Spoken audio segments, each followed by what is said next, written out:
तो आप यहाँ देख सकते हैं ये ट्री लगा हुआ है जो इसका हम बोनसाई बनाने वाले हैं। सामने भी लगा हुआ है, आप देख सकते हैं। यहाँ पर ये काफ़ी सारे लगे हुए हैं, आप देख सकते हैं। तो इसका बोनसाई काफ़ी अच्छा बनेगा। तो हम इसका बोनसाई बनाएंगे, इसकी एक ब्रांच तोड़ेंगे।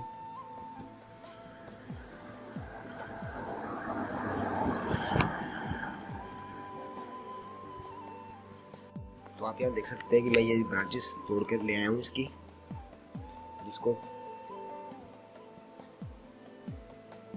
जिसको मैंने 4-5 इंच के पीस रखे हुए हैं।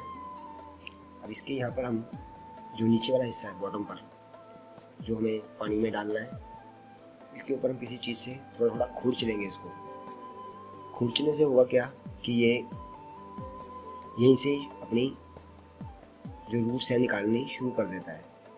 तो इसको हम